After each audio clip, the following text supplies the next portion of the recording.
امن امن امن امن یو داسې نعمت دی، یو داسې سکون دی چې د دینه بغیر عبادت هم مشکل دی، د دینه بغیر تجارت هم مشکل دی. دا داسې یو نعمت دی چې کله دا نوي نو مور خپل بچی د کوره بهر ولیږي نو واپس ورلغېږي لا په سپین کفن په سرو وینو کې راځي. یو داسې نعمت چې کله دا نوي د انسان سره نو پلار د خپل بچی 15 منټه پس په جنازه ولاړ وي. یو داسې نعمت چې کله دا د انسان سره نوي نو زوی په هسپتال کې د پلار په سرو وینو کې لاسونه رنګ کوي. او نن داسې د یو نعمت او د یو ګمنام سکون بحث کوو چې هغه د پاکستان په یو مشهور سیمه کې حقیقت کې ګمنام دی. نن موږ د پښتونخوا د سیمې بحث کوو چې دلته خلک د امن د نعمت نه محروم دي. داسې یو سیمه چې د دې بهادوري او عزت غیرت په دنیا کې مشهور وو. داسې یو سیمه چې د دې ښکلا په دنیا کې منلی کېده. داسې یو سیمه چې د دې مهمان نوازی په دنیا کې ستایله کېده. لیکن کله چې دا سکون د امن دا سکون د دې سیمې نه ورک شو نو دا سیمه په وینو سره شوه، ټوکړې ټوکړې شوه.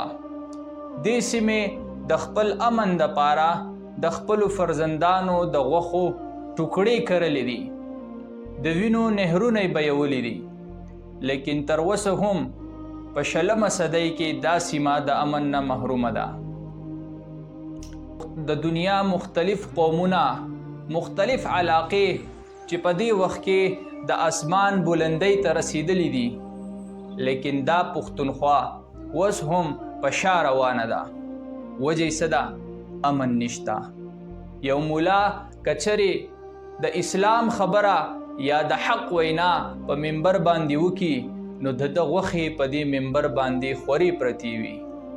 که یو سیاسي لیډر، یو سیاسي رهنما د خپل عوامو د حق آواز کوي نو په لارو کوڅو کې، په روډونو کې په ګولو سورې سورې وي.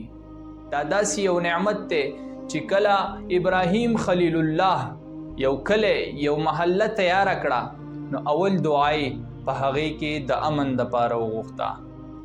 وَإِذْ قَالَ إِبْرَاهِيمُ رَبِّ اجْعَلْ هَذَا بَلَدًا آمِنًا. جناب محمد رسول الله صلی الله علیہ وسلم مبارک ارشاد دے، من اصبح منکم آمنا فی سربه معافا فی جسده عنده قوت یومه فإنما حیزت له الدنیا.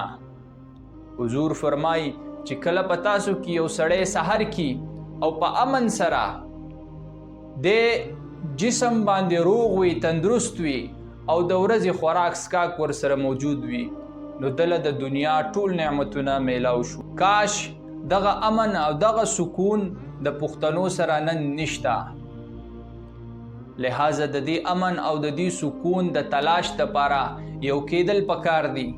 هر مکتبه فکر والا پکار ده چې موږ د دې امن تلاش وکړو. دا امن په کم ځای کې وي هغه ځای نه یې راواخلو، د چا سره وي د هغوی نه یې راواخلو او خپل امن برقرار وساتو. موږ له پکار دي لکه بنیانو مرصوص کېدل د امن دپاره. دا امن به هله راځي کله په پښتون قوم کې اتحاد او اتفاق پیدا شي.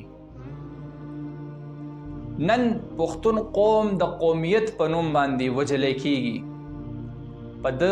په دې قوم کې امن نشته، صرف د قومیت په نامه باندې. دنیا دا تسلیمه کړې ده چې پښتون غیرتی او ایمان والا قوم دی، لیکن د غیرت او ایمانداری دای د امن د وجې نه ختمه کړې ده. لہذا موږ ټولو له پکار دی چې د امن دپاره اواز اوچت کو او د امن دپاره یو شو، په خپل سیمه کې امن وغواړو، د الله نه یې وغواړو او چې چا زموږ امن اغستی وي د هغوی نه یې واپس راواخلو. والسلام.